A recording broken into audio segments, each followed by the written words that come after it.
이제부터 지금 시간부터는 일기 분석 및 예보법에 대해서 하겠습니다. 강의를 하겠는데 일기 분석 및 예보법은 기상청 공개 채용 시험 과목 중에 하나고 해서 중요한 과목이잖아요. 근데 기상청을 들어갈 때 가점을 주는 것이 여러 가지가 있는데 가장 큰 것이 기상기사예요. 그래서 그게 딱 100문제예요. 그러니까 저기 5과목이 20문제씩 해서 100문제거든요. 근데 그 중에서 5점을 주겠다는 거니까 기상기사 시험이 굉장히 중요한 거죠. 그래서 일기 분석 및 예보법은 기사의 한 과목이기도 하고 하지만 특히 여기를 한번 보시면은 책에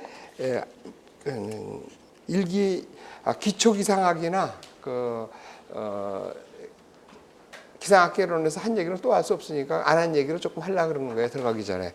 여기를 보시면은 시험 안내 여기서 쭉 보시면은 이 가점 처리한다, 가점 주는 거, 5점이고, 그 외에 더 받을 수 있으면 정보 처리 기사인가 뭐라면 한 0.5점인가 그 정도 더 받을 수 있어요. 그래서 이 가점이 우리가 지금 기상청이 특히 요즘 와서는 한 20명씩 이렇게 적게 뽑으니까는 동점자 처리할 때 이런 것이 크게 작용할 수도 있고, 이 점수들이 항상 커트라인에 몰리잖아요. 그래서 이렇게 가점을 받아 놓는 것도 굉장히 중요한 것 같으니까는 좀 기상기사에 좀 신경을 쓰시고, 기상기사가 보려면은 일기분석 예보법은 필수라는 거를 좀 염두에 두시고, 그 다음에 또 했던 얘기 또 할 수도 있겠지만 자꾸 이 많은 사람들이 자꾸 질문도 오고 그래서 그래요. 보통 우리 기상청이 그 전에 평균적으로 보면 그저 40명 정도를 뽑는 게 내가 보면 적당하다고 그렇게 생각했었는데 잘 나갔었죠. 근데 2016년도, 15년도, 16년도까지는 다 4, 50명씩 뽑았는데 기상청에서 관측 업무를 아웃소싱을 시켰어요. 그래가지고 한 90명에서 한 100여 명 정도가 오버티오가 생기는 바람에 그게 지금 2016, 17, 18, 19 이렇게 하면서 이제 거진다 지금 해소가 됐거든요. 그래서 모집 인원을 보시면은 교재를 보면은 기상청 우수 인력 채용 실적이라고 이렇게 보시면은 2017년도에 9급이 15명, 7급 7명을 뽑고, 그 다음에 2018년도에 아주 최악이었었죠. 7급 안 뽑고 9급만 8명 뽑고, 작년에는 이제 9급만 20명 뽑았었는데, 요렇게 돼서 지금 오바티오가 다 해소되고 그랬으니까는 아마 내년에는 한 30명 정도 되고, 그 후에는 정상적으로 한 40명 정도 되는데, 또 요즘에 뭐라 그러나, 지금 60세 근처에 있는 사람이 베이비 붐인가 그래가지고 그때 많이 들어왔던 사람이거든요. 그 사람들이 많이 빠져서 빈자리가 더 많이 생겨서 앞으로 내년을 기점으로 해서 굉장히 늘 것 같으니까 너무들 그렇게 조바심 갖고 하지 않고 여유를 갖고 하셔도 될 것 같습니다. 그래서 특히 또 이렇게 조금 뽑고 그러니까는 공부하는 사람도 죽고 그러는데, 지금부터 이렇게 준비 많이 하는 사람이 이기는 거예요. 그래서 그런 얘기를 한 번 더 하고, 미래과학 얘기는 일반 기상할 때 다 했던 거니까 그만두고, 자, 그러면은 과목으로 들어가죠. 그래서 19페이지를 보시면은 책이 무거우니까는 조금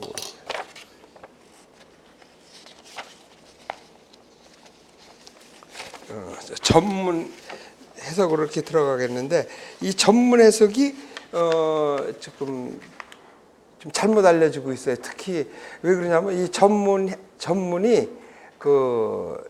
어떻게 보면 좀 복잡하고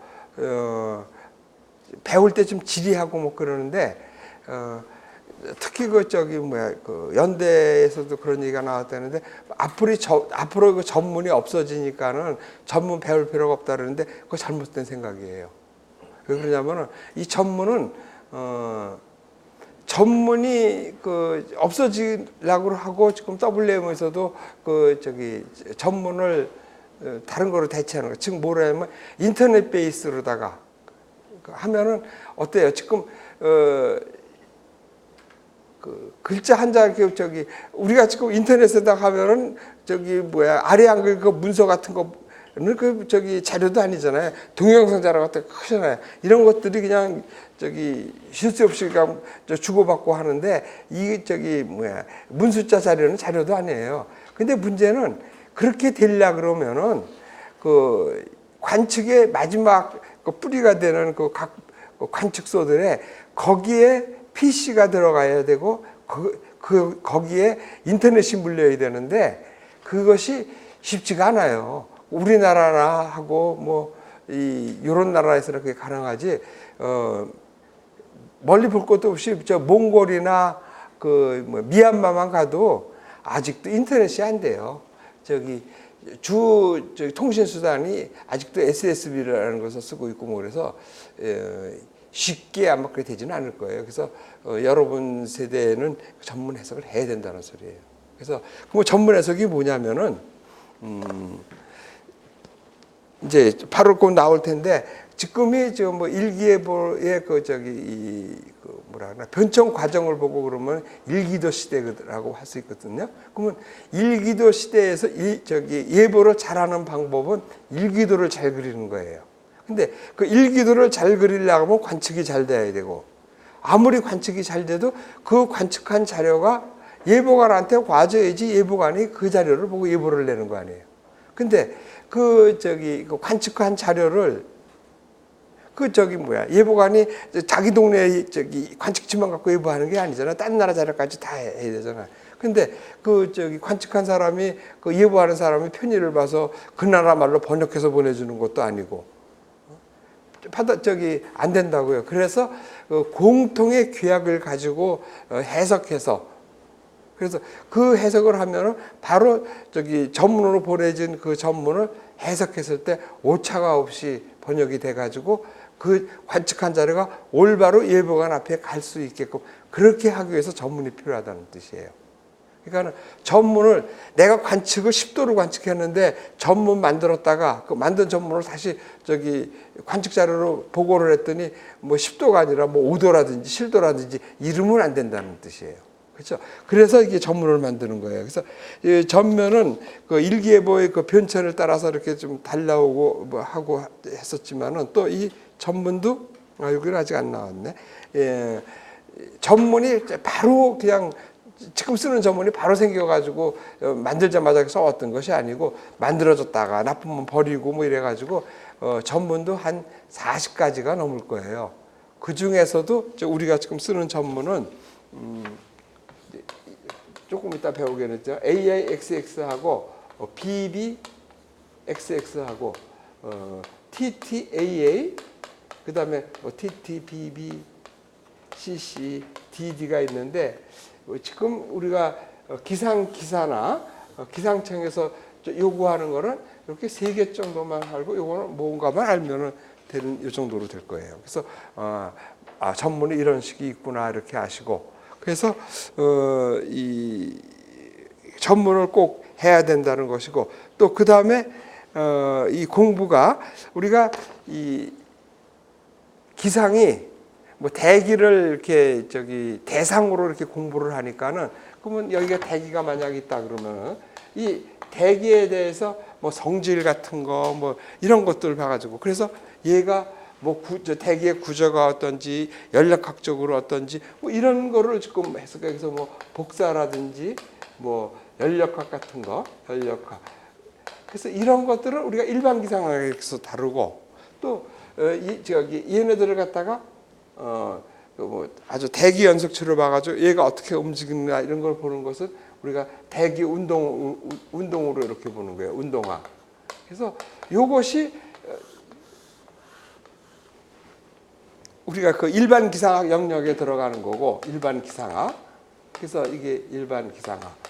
그리고 지금 여기서 배우는 것은 이런 것을 이용해 가지고 대기 성질 이런 거 다 알아 가지고 얘가 어떻게 움직여서 현상이 어떻게 나느냐 요거를 보는 것이 지금 우리가 지금 배우라고 하는 일기 분석이 되는 거예요. 일기 분석. 그래서 그런데 얘가 조금 더 이렇게 지나가게 되면은 그 연력학이나 이런 것들이 이제 7급 시험 같은 데서는 이게 그 물리기상하고 이렇게 돼가지고 물리기상으로 해서 물어보는 거예요. 좀 더 정도 높게 해서. 그 다음에 이 운동학 같은 것이 이제 그 기상역학으로 해서 좀 정도가 이렇게 높아지거든요. 그래서 어떻게 보면 일반 기상 영역이 이렇게 멀어지고 그 다음에 그 일기 분석이 좀 고급으로 이렇게 돼가지고 뭐 고급 일기 분석이라 할까? 일기 분석. 그래서 이런 것이 7급 과목이 되는 거예요. 그래서 7급 과목은 요거 세 과목에다가 얘를 기초로 볼 수 있는 그 물리 일반 물리 묻고 그렇게 과목이 그렇게 돼 있잖아요. 그래서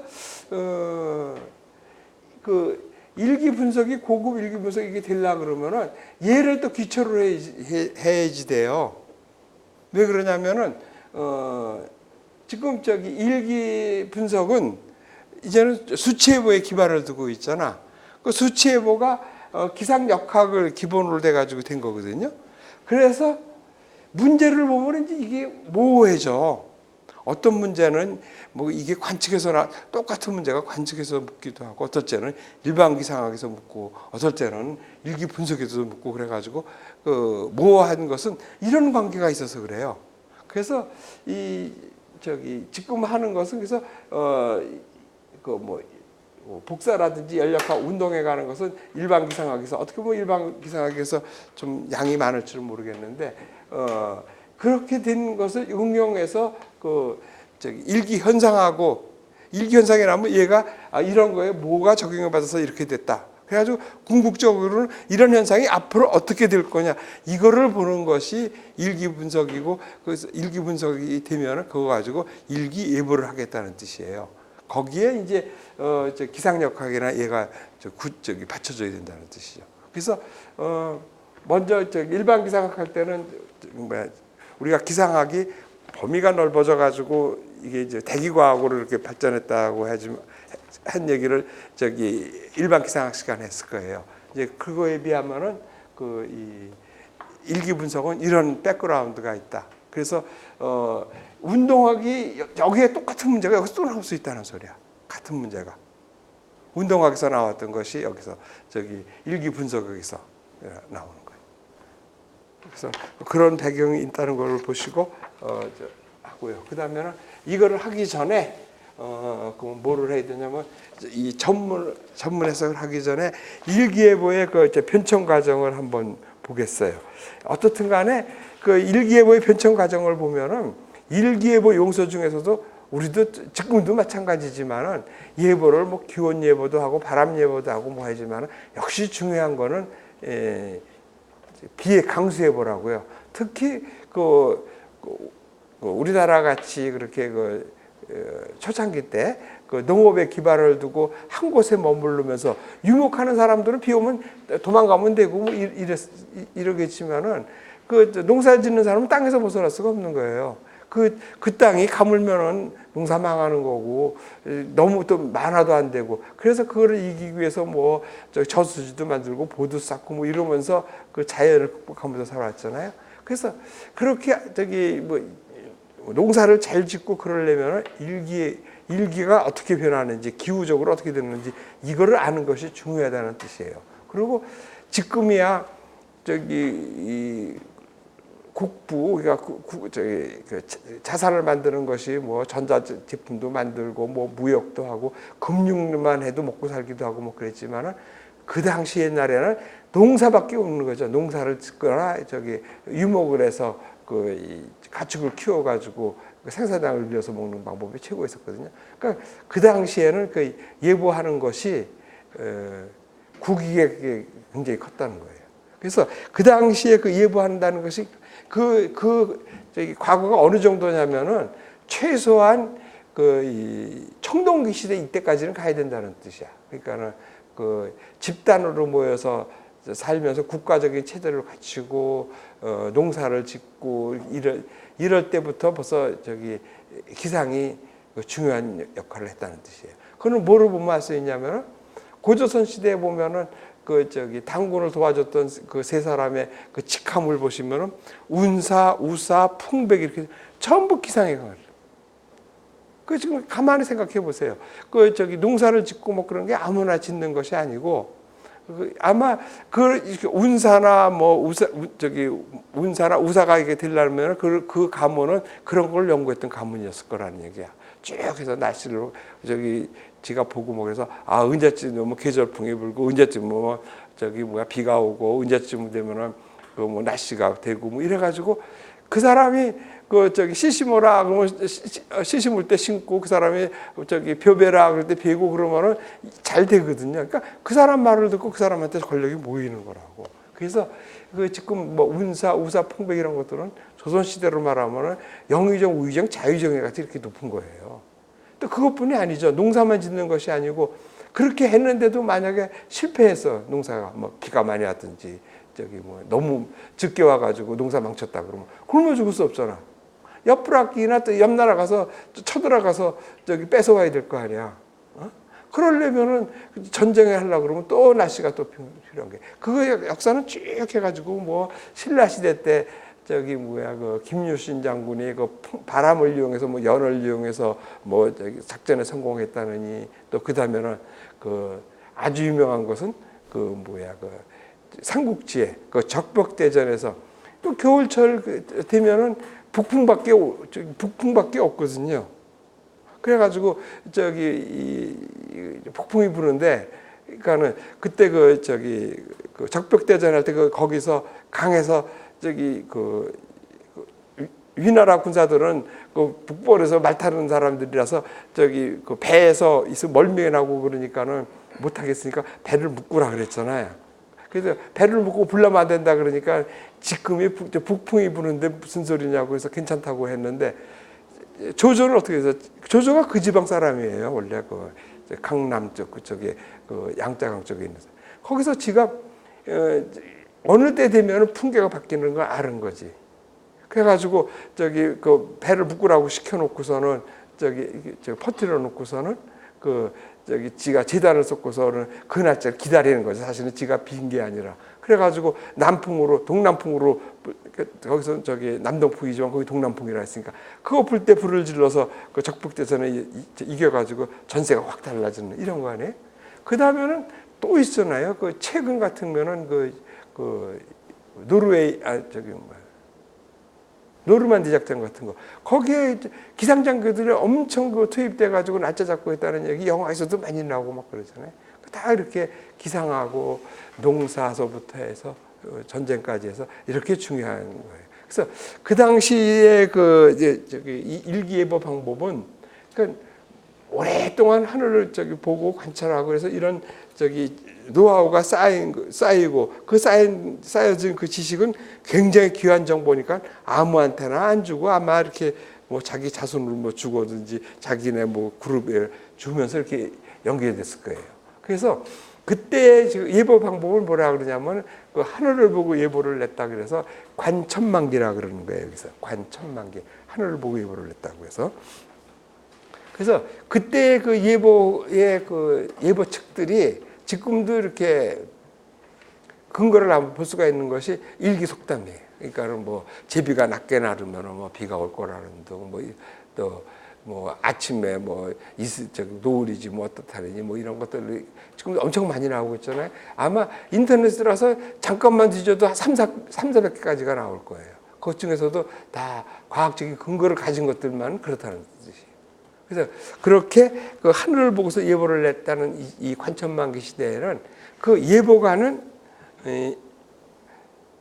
예보관의 능력에 따라서 좋은 예보가 나쁜 예보관에 따라서 예보 능력이 달라지는 거지. 즉 예보관이 주관적으로 예보를 내기 때문에 예보를 잘 내는 예보관과 못 내는 예보관이 구별이 된다는 뜻이에요.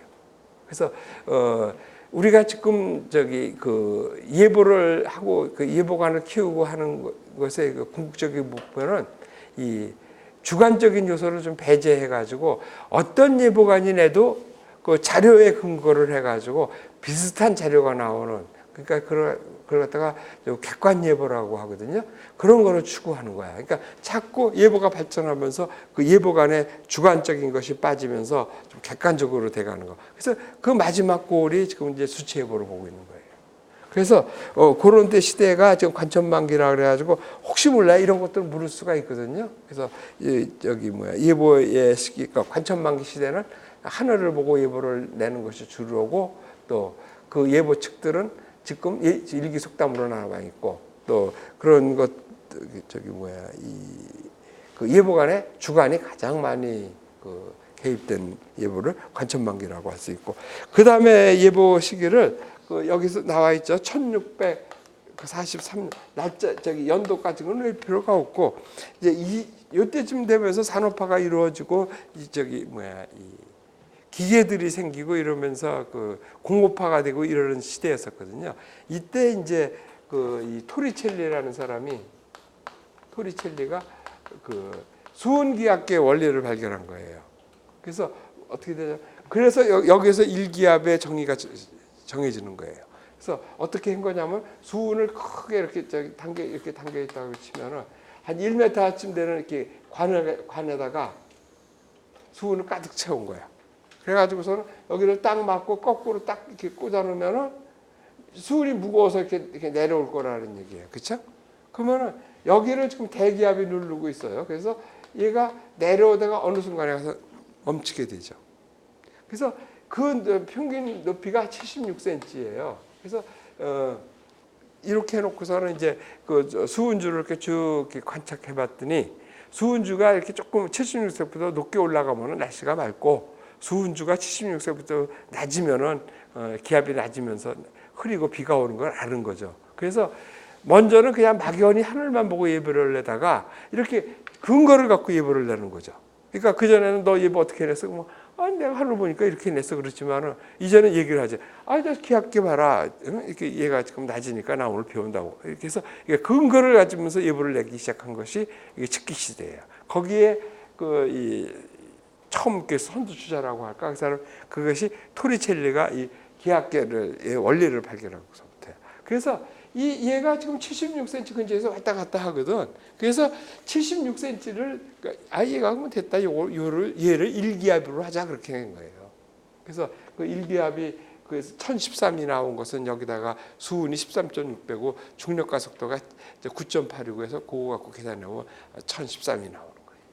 그래서 그런 거 됐고, 그래서 원리가 되고, 그러면서 이제 모발 습도계가 나오고, 그래가 모발 습도계. 그러니까 이 습도에 따라서 그 머리카락의 길이가 길거나 짧아지거든요. 그걸 이용해서 공기 중에 있는 수분의 양을 가름해보고 이러는 하면서 여러 가지 측기들이 막 나오기 시작해서 그런 시대를 측기 시대라 그러는 거예요. 그래서 가장 측기 시대의 큰 발명품이 지금 기압계하고 그 모발 습도계가 근거를 되면서 객관 예보가 되는, 근거를 가지고 예보를 내는 그런 시대가 만드는 거예요. 그 다음에는 이거는 국민학교의 어문각이나 이런 데서 많이 나왔었을 거예요. 뭐냐면은 일기도 시대라고 했는데 지금 세 번째가, 그러니까 관천만기 시대, 측기 시대, 이제 일기도 시대라고 그러는데, 일기도 시대는 여기도 보시다시피 1854년 크리미아 전쟁 때 러시아가 이렇게 자꾸 남하에 내려오니까 연합군이 이렇게 맞서고 있었거든요. 그 당시에는 이 배가 최고였어요. 큰 배를 갖고 있어가지고 쭉 가가지고는 한포 때리고 막 해서 하면은 전쟁을 하는데 해가지고 나라마다 큰 배를 만들고 해서 무적함대를 만들고 막 그러는데, 요 당시에는 불란서가 앙리사세오인가? 앙리사세오가 무적함대 요구를 했었는데, 어느 날 폭풍우가 일어나면서 배가 다른 배하고 맞거나 공격을 맞아서 부서진 게 아니라 폭풍우에 침몰한 거예요. 그러면서 그 폭풍우에 영향을 받아가지고 연합권 지역에 막 막사가 넘어가고 전차가 넘어가고 막 대포문이 다 망가지고 이랬었거든요. 그 당시에 이제 당직 장교가 그 사실을 그때가 막 무선 전신이 막 나와서 전쟁이나 뭐 이런 데 쓰던 시대예요. 그래서 모든 상황이 거친 동시간대에 전달될 수 있었던 그런 시대거든요. 그래가지고 뭐 군대에서 아시겠지만은 그 일보를 정리하고 그러잖아요. 그 당직 장교들이. 그래서 그 상황들을 그 당직 상황을 쭉 적었는데 그냥 적고 아무 생각 없이 그냥 해서 끝났을 텐데 이렇게 적다 보니까 이상한 걸 발견한 거지.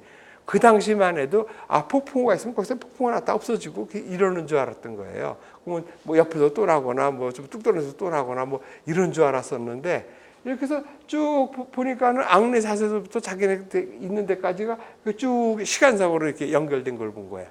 그래서 그 사람이 나가서 생각이 그 기상 현상을 한 장의 일기도에다가 그려서 분석하면은 일기예보를 할 수 있지 않을까. 그러고서는 생각하고 있다가 전쟁이 끝나면서 이 사람이 선박들이 그 당시에 무역들을 많이 하니까 선박회사들이 많은데 거기에 가서 이제 그걸 한 거예요. 자기네 그 선박들이 있는 데서 자료를 관측해서 무선 통신을 자기한테 보내주면 지가 그걸 딱 정리를 해서 폭풍우가 어느 쪽 방향으로 갈 것인지 뭐 이런 거를 갖다가 지가 분석을 해가지고 다른 선박 회사에다가 정보를 파는 거예요. 그래서 세계 최초로 민간인 기상 사업자가 블라스에서 생긴 거예요. 그때서부터 이제 일기도를만 잘 그리면 예보를 낼 수 있다는 그런 일기도 시대가 열린 거예요. 그래서 지금까지 오고 있는 거예요. 자, 그러면은 그 다음 세대가 뭐냐면은 수치예보 시대예요. 네 번째가. 지금 다들 뭐 수치예보 시대라 그러는데 왜 일기도 시대냐고 하는데 뒤에 그림도 나오겠지만은 지금 수치예보 시대라고 해도 이 분석된 자료를 수치예보에서 그 예상장애라든지 뭐 이런 것들이 나온 그 자료를 보고 결과를 분석하고 예보를 결정하는 건 아직까지도 예보관의 몫이라고. 그래서 아직까지는 일기도 시대의 연장이라고 한다.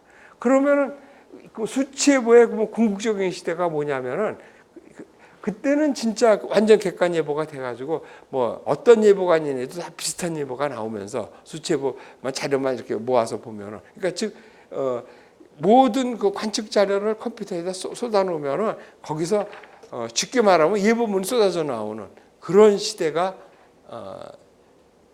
수치예보 시대라고 보는 거지.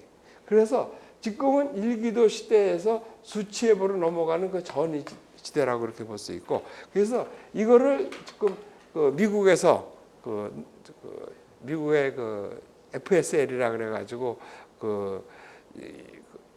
예보 연구하는 그런 연구소가 있는데 거기서 이제 여기를 넘어가기 위해서 예보를 여기 수치예보에서 나온 자료를 근거를 가지고 좀 격자점을 작게 만들어 가지고 그 자료를 뭐 어떻게 이용을 해 가지고 가독성을 높여 가지고 그래서 뭐 시기올이라든지 또는 뭐 분포도라든지 이렇게 해서 예보를 내는 거를 디지털 예보라고 해서 이걸 발달시켜 왔어요. 그 디지털 예보가 일본을 거치지 않고 바로 우리나라로 들어와 가지고 그게 지금 동네 예보가 된 거예요. 그래서 지금은 아무리 수치예보를 이렇게 수치예보에서 무슨 자료가 나온다고 해도 아직까지는 일기도 시대라는 얘기야. 그래서 이거를 왜 그런지를 잠깐 이렇게 설명을 해보면은 일기도 시대에서 예보하는 방법은 예를 들어서 지금 우리가 누구나 뭐 저기압에서 비 온다는 거 알잖아요. 그전 시간에 저기압이 여기 있었어, 여기. 근데 이거 L이라고 이렇게 표시하고. 근데 지금 여기에 있어. 우리나라가 뭐 이렇게 있다면 여기 있고. 그러면 얘가 다음 시간에 어디로 갈 거냐는 것은 얘 움직이는 상황을 봐서 지금에서 여기쯤 갈 거다 뭐 해가지고 몇 시에 우리나라를 통과해서 언제 비를 내고 뭐 이렇게 내는 것이 그 초창기 때 일기도 시대 예보내는 기법이라고. 그렇죠? 그러니까는 얘가 맨날 요런 방향으로만 가겠어요? 주변 영향에 따라 틀리고 뭐 그럴 거 아니에요. 그래서 예보를 많이 내본 사람들의 경험을 보면 요맘때는 이렇게 가는 것보다 이렇게 가는 게 더 많다. 아니면은 이건 저기 지상일기도인데 고층일기도에서 골 봐가지고 파장이 어떻게 모양을 보고 그러면은 얘가 빨리 지나간다, 늦게 지나간다 이런 것들을 많이 아는 예보관이 예보를 잘 내는 경험이 많은 예보관이 예보를 잘 내는 예보관이 되더라고. 그래서 얘네 이렇게 예보를 하는 것이 그러니까 사람들이 그냥 예보관을 키워야 되잖아. 그래서 어떻게 하면은 그러니까 이거를 어떻게 잘 만드냐냐, 그렇죠? 그러니까 어떤 예보가는 이렇게 지나갈 거라고 그릴 수도 있고 어떤 사람은 이렇게 지나갈 거라고 그리면 예보가 다 틀려지는 거 아니야. 그래서 이런 거를 그려줄 수 있는 이 예상을 그리는 어떻게 하면 그리느냐 이런 것들이 관건이었었어. 그래가지고 501기도에 패터슨의 파속 방정식을 이용해서 다음 시간에 저기압의 위치를 잡는 법이니 이런 것들이 지금 수치예보 전 단계 때 굉장히 중요해가지고 많이들 했었던 그런 기법들이지. 근데 요즘은 이런 방법 안 쓰지. 이런 것들이 주로 뭐냐면은 500헥토파스칼에 이렇게 있으면은 얘가 고울간 능이 이렇게 됐을 거 아니에요. 그러면 뭘 갖고 하는 거냐면 이 진폭, 여기서 한 파장의 길이. 그 다음에 위도대가 어디에 걸렸느냐. 그쵸? 위가 이쪽으로 오면 좀 빨리 가군 능량을 보존하기 위해서 좀 빨리 움직이고 밑으로 내려가면 천천히 가거든요. 그래서 이런 거를 가지고 파의 속도를 계산, 파속 방정식이라는 걸 만들어 가지고 썼었다는 얘기야. 그래서 여러 가지 앞으로의 일기가 어떻게 될 건지를 예견하는 여러 가지 기법들이 있었다는 얘기야. 그래서 그거를 도식적으로 그린다 해서 도식관법이니 하면서 그 예상도라든지 또 주요한 다른 보조 자료를 만들고 하는 이런 기법들이 많이 있었지. 근데 이런 것들보다는 이제는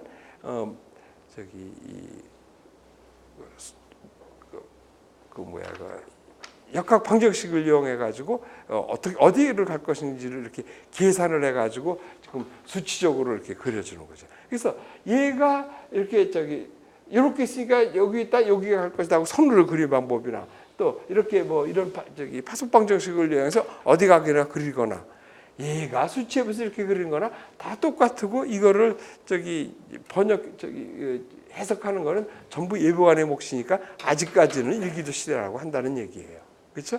이거를 다 분석해서 그냥 이제 예보문이 뚝 쏟아지는 이런 시대가 앞으로 올 수치예보 시대라는 얘기고. 그래서 그런 시대를 가기 위한 그 전이점이 지금이라 돼서 지금 우리나라에서는 동네 예보라고 하고 디지털 예보가 여기 있다는 뜻이에요. 그러니까 예보의 흐름을 이렇게 쭉 보시면 대충 이해가 가겠죠. 그래서 그런 얘기가 지금 교재 15페이지에 써 있고 지금 기상청에서는 관측한 자료들을 갖다가 다 받아가지고 기초 자료를 여기 지금은 어디야 여기 대방동에 지금 있는데 거기서 이렇게 하는 게 아니라 그 자료들을 전부 오창으로 보내요. 컴퓨터 센터가 오창에 있어요. 거기서 이제 그림을 보시듯이 그 프로그램을 넣어내 가지고 거기에 이제 거기서 나온 자료를 가지고 또 기상청으로 다시 이렇게 같은 광 케이블로 다 물려 있으니까 나온 자료를 수치예보 시스템이라든지 분석 시스템 이런 게 있어요. 그거를 가지고 예보관이 앞에서 분석을 해가지고 예보를 결정해가지고 여기서 보시면 예보 분석관이 예보를 내는 거예요. 그래서 컴퓨터는 예상장을 갖다가 만들어 줄 뿐 그거를 해석하고 예보를 내는 거는 아직까지는 예보관의 몫이라는 얘기예요. 그래서 그 수치 예보의 그 운영 시스템이 이런 식으로 돼 있다는 거예요. 그래서 그 슈퍼컴의 컴퓨터의 그 발전상을 봐도 알겠지만은 컴퓨터가 이렇게 만들어지면은 그 자료를 테스트해보고 이러고 싶을 거 아니에요. 성능이 어떤지. 그래서 그렇게 하려고 그러면 많은 자료가 필요해서 역사적으로 쭉 큰 컴퓨터들이 나오면은 그 인구 센서스, 인구 조사하는 거하고 기상 자료 하려는데 축소하는 게 아직도 그래요. 그래서 지금이야 그 전에는 뭐 몇 년마다 한 번씩 그 인구 센서스 하는 주기가 있어요. 그러면 나라가 시끌시끌했었어요. 그냥 뭐 그 홍보하는 사람 뽑고 돌아가면서 묻는 사람 사람 뽑고 막 그러는데 요즘은 그냥 컴퓨터로 틀을 꼽아가지고 인구 명수뿐만 아니라 뭐 직업별로도 분류가 되고 연령별로도 분류가 되고 아주 통계가 간단해지고 있잖아요. 다 그런 것들이 슈퍼컴의 영역이에요. 그래서 그런 컴퓨터가 이렇게 나오고 그러면은 인구 센서 쓰고 그 다음에는 기상 자료에 쓰는 거예요. 그래서 아직까지는 지금 많은 선진국들 중에서는 기상청이 어떤 컴퓨터를 쓰느냐가 그 나라의 수준을 보는 거예요. 그러니까 그 나라에서 제일 좋은 컴퓨터는 기상청이 쓰고 있는 것이 정설이에요. 그래서 지금은 벌써 5억인가로 지금 뭐 바뀔 때가 되고 아마 그랬을 거예요. 그래서 뭐 예보는 크게 달라진 게 없는데 왜 자꾸 돈만 이렇게 처박냐 그러는데 그렇게 그렇잖아요. 어떤 것이 조금씩 초창기 때 이렇게 한 배, 두 배 발전할 때는 큰 돈이 안 들지만은 그게 한참 올라가가지고 정도가 돼서 됐을 때 그때 조금 정도 높여나가는 거는 어마어마한 돈과 시간이 들어가는 건 사실이잖아요. 그리고 역학적으로나 뭐 이런 거는 거진 완성이 되고 뭐 이렇게 됐는데 문제는 제가 보기에는 컴퓨터를 배우고 할 때 제일 먼저 나오는 말이 뭐예요? 좋은 자료를 집어야 좋은 자료 나오지 쓰레기 집어넣으면 쓰레기 나온다 그러잖아요. 그래서 지금 보면 좋은 자료는 게 뭐예요? 관측 자료가 좋아야 되는 거예요. 그러면 지구를 관측한다고 하면 이제 앞으로 조금 이따 나오겠지, 다시 나올 건데 자 이렇게 있으면은 지금 우리나라가 지금 기상 관측하는 것이 세계적으로 굉장히 정밀도가 높아요. 우리 대한민국이 갖고 있는 게 관측소가 500에서 600개 정도가 되거든요. 그래서 그거는 육지가 그렇지 바다 이거 텅 빈 바다 누가 해? 여기 지나가는 배들이 관측해 주는 거예요. 그 자원 관측 선박이라 그래. 이거 대봐야 이게 30%고 이게 바다가 70% 아니에요. 여기만 촘촘한 거라고요. 나머지 바다 텅 뚫린 거에 거기를 그냥 지나가는 배들이 관측해 준 그 자료예요. 근데 예보를 하려고 그러면 이 서페이스 자료만 필요한 게 아니잖아요. 지상 자료만. 올라가면서 고층 자료, 층별로 자료가 다 있어야 되잖아. 우리나라가 여기 지금 500개가 있는데 고층 자료도 우리나라 엄청 많이 하는 거 한 10개 정도에서 관측해요. 공군하고 합쳐서. 벌써 500개가 300개, 100개, 10개로 줄었잖아요. 그러면서 여기 바닥에 다 그냥 다 없잖아. 이런 자료를 가지고서 이렇게 예보를 내는 거는 이제 그런 자료를 없는 자료를 쭉 만들고 뭐 이러는 것들이 기법들이 이제 나와가지고 쓰고 있는데 이런 자료들만 이제 채워진다면 이거 없는 자료를 여기서 관측할 수는 없지. 그러니까 원격 자료를 이용하는 거야. 뭐 레이더 자료, 위성 자료, 뭐 윈드 프로파일러 얘네들이 실용만 갖추면은 아마 예보는 급격히 발달하면서 굉장히 정밀한 예보가 나오고 진짜 어떻게 보면 아마 여러분 세대 안에 뭐 신의 영역에도 도전할 시기가 분명히 올 겁니다. 왜? 관측 자료가 지금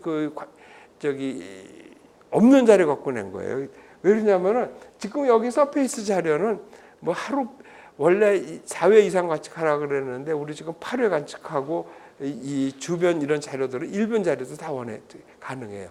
그런데 고층 자료는 하루 4번 하는 것을 원하는데 WMO에서 권장 사항이 우리나라만 해도 하루에 2번밖에 안 해요. 태풍이 오거나 여기 하면 뭐 그렇게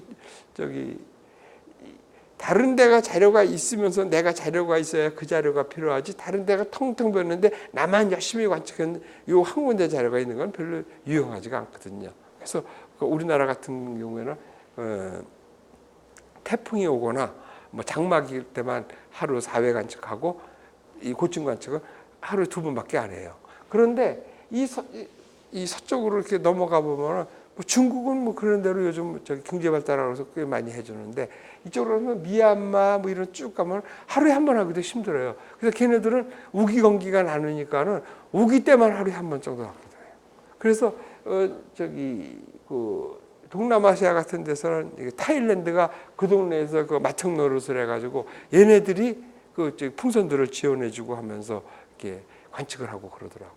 그러니까 이 관측이 골고루 이렇게 전체적으로 균등하게 이렇게 있어야 되는데, 한쪽에 몰려서 관측이 되고 있고 한쪽엔 자료가 없고 이러면은 관측하기 예보하기가 힘들다는 얘기예요.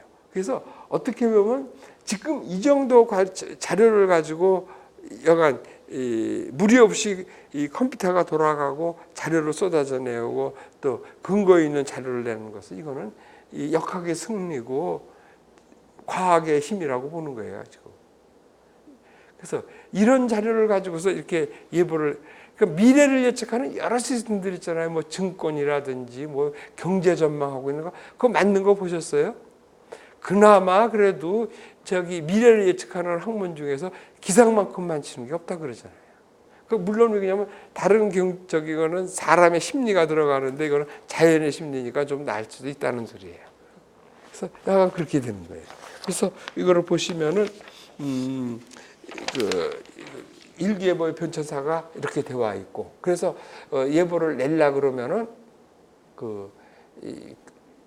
정확히, 이게 지금 일기도 시대니까, 일기도 시대라면은 관측된 자료가 내 앞에 와 있어야 되는 거예요.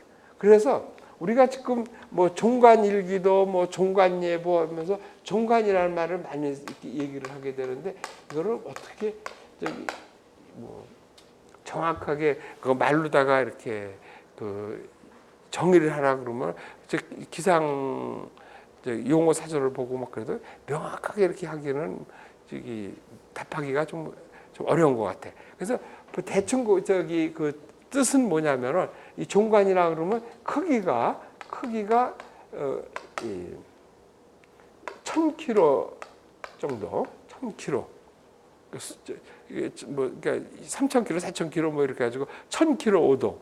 그 다음에는 그 시간적으로 보면은 그저 그 10의 5승이니까 이게 하루가 8만이니까 10만이면은 단시 100, 1000만, 10만 5승 맞죠? 요 정도야. 그러니까 여기에 뭐 앞에 뭐 3 곱하기 뭐 이런 식으로 들어가는 앞에 계수가 붙잖아. 그러니까 한 3, 4일에서 일주일 내 요 정도, 그 정도의 그 시간 주기를 갖고 이런 거를 종관이라고 하면서, 또 뭐가 있냐면은 그 관측한 자료들은 그 동시에 관측한 자료를 해야 된다. 내가 지금 일기예보를 하기 위해서 지금 관측 자료를 막 다 주변에 있는 자료를 다 받았어. 근데 어떤 거는 어제 자료고 어떤 거는 그저께 자료고 이러면은 예보 안 되잖아. 관측한 자료는 동시에 관측한 자료를 해야 되지. 그래서 그 시뮬테니어스라고 그럴까? 뭐 이런 그 동시에 관측된 이런 자료를 이뤄서 하는 것을 종관이라고 하는 거야. 그러니까 뭐 여기 말을 붙이면 돼. 종관예보, 종관관측 뭐 여기 다 들어가는 거거든. 그러니까 그 종관이라는 뜻에서는 그저 크기 규모, 시간 규모 또는 뭐 동시에 관측한 뭐 이런 뜻이 들어있다고. 그래서 우리가 이게 종관예보가 기준이 되는 거죠. 그러니까 오늘, 내일, 모레 3일 예보를 내고 하는 것들이 종관예보의 기초이고 기본이고, 모든 예보의 기본이 요거지. 그러니까 우리가 지금 궁극적으로 예보의 스킬을 높이겠다, 정확도를 높이겠다는 건 사실은 이거지. 그럼 얘가 조금 더 이제 발전하고 그러면 10일 단위로 끊으면 중기예보가 되는 거고, 한 달 이상으로 하면 장기예보가 되는 거지. 근데 시간이 길면 길수록 예보는 점점 맞추기가 어려워지지. 왜 그러냐면 우리가 뭐 화살을 만약 이렇게 쏜다 그러면 타켓이 여기 있다 그러면 가까이 가면 때는 맞지만 멀리 가면 갈수록 벌어져서 틀려지는 거 아니야? 그리고 지금 그 예보를 내고 뭐 이러는 것이 지금 우리가 수치 예보를 뭐 금과 옥조처럼 여기고 있는데 그 수치 예보를 한다고 하는 것은 어떤 공기 덩어리가 이렇게 있다 그러면 얘의 움직임을 이렇게 예보를 하는 거거든. 그러면 여기에 가장 큰 가정은 얘의 기본 성질이 안 변한다고 본 거지. 근데 이게 단기간이라면 안 변하지만은 얘가 보름이 넘고 한 달이 넘으면 그때는 성질이 변한다는 거예요. 그래서 역학적으로 유효한 이게 볼 수 있는 맥시멈을 2주로 본 거야. 그러니까 지금 여기 있는 공기의 성질이 물론 얘가 확실히 아는 거 가는 동안에 뭐 일사에서 가열이 됐다든지, 뭐 지면에 뭐 열을 받았다든지 뭐 이렇게 아는 거를 제외하고서는 평균적으로 봤을 때 그저 보름 정도는 2주 정도는 그 성질을 유지한다 이렇게 보고 있는 거예요. 그래서 보름 예보가 넘어가면 그때서부터는 수치 예보는 역학적으로만 안 되고 통계가 들어요. 그래서 통계역이 되는 거예요. 그래서 그 통계 자료를 이용하는 방법이 이제 뭐 모스라 그러든지 또는 모스 또는 앙상블 예보라든지 뭐 ppm 예보라든지 뭐 칼만 필터라든지 뭐 이런 얘기가 그래서 나온 거예요. 그래서 그런 것이 있다는 거 아시고 그 다음에는 요 얘기만 하고 조금 쉬다가요. 그래서 아까 얘기했듯이 내가 지금 여기 앉아 있는데 이 주변 예보 자료를 알고 싶다는 얘기예요. 그래서 하는 거를 시간을 정해준 거야. 하루에 뭐 사회 관측을 한다든지 했는데 그건 힘들다 그랬으니까 우리가 00UTC 아니면 12UTC. 근데 이것도 하루에 2번도 힘들어서 하루 한 번밖에 못 하겠다. 그러면 얘가 기준이야. 옛날에는 뭐 Z 뭐 이랬는데 그건 군사에서 쓰는 거고 지금은 그냥 UTC라 그래요. 그래서 이거는 뭐냐면은 영국 그린치 천문대가 0시였을 때 우리나라는 거기서 15도 간격으로 1시간씩 늘어나잖아요. 그래서 우리가 9시가 되는 거예요. 그래서 저기 00UTC는 우리 시간으로 9시를 말하고 로컬 LST는 로컬 스탠더드 타임은 9시가 되는 거예요. 그래서 00UTC 그러니까 아침 9시 저녁 9시인데 이거 두 개 중에 하나만 해야 된다 그러면 이거를 하라는 뜻이야. 그래서 이 00UTC가 딱 되면 우리는 아침 9시지. 근데 어느 나라는 새벽 1시가 되겠고 어느 나라는 그냥 대낮일 수가 있고 어떤 데는 뭐 약간 지구는 둥그니까 그렇지? 그래서 이때가 우리나라로 말하면 아침 9시가 되면은 그냥 전 세계에 있는 관측자들이 다 나와서 그냥 관측을 해가지고 그 관측 자료를 전부 다 모이는 거라고요. 그래서 그렇게 만드는 그 시스템을 우리가 GTS 시스템이라고 해요. 글로벌 텔레코뮤니케이션 시스템 아마 이렇게 될 거예요. 예. 그렇죠? GTS 시스템. 그래서 이렇게 하는 이유는 뭐냐면은 동시에 관측한 자료가 필요해서 그렇다는 소리예요. 그래서 이렇게 해서 관측을 다 하면, 그러니까 UN이 국제적인 그런 모임을 하고 있고 뭐 이러잖아요. 그래도 이렇게 동시에 전 세계가 하는 건 이것밖에 없을 거예요. 같은 시간에 생각해봐요. 그냥 지금 아침 9시 되면 전 세계가 다 똑같이 온도계 들어보고 있다는 거 끔찍하지 않아요? 어떻게 보면 섬찟하잖아요. 이렇게 하는 거예요. 그래서 아침 9시에 그렇게 관측해서 전문을 만들어서 요거 다음에 나올 건데 미리 합시다. 이게 GTS 시스템이 그래서 이렇게 되면은 이제 이렇게 됐으면 여기 지금 우리나라가 여기 있으면은 관측한 자료를 전부 이렇게 기상청으로 보내는 거예요. 그러면 우리가 기상청이 NMC라 그래요. 기상청이 NMC. 국가기상센터야. 내셔널 미테올로지컬 센터가 돼가지고 여기 자기에 있는 자료들을 모으는 거예요. 그래가지고 다 모아. 그러면 그걸 갖다가 어디로 보내냐면 일본으로 보내는 거예요. 일본 도쿄가 RMC예요. 지역 기상센터. 리저널 미테올로지컬 센터가 돼요. 그래서 그러면 여기서 모이면 중국 자료 뭐 여기 자료 다 모아가지고 이거를 갖다가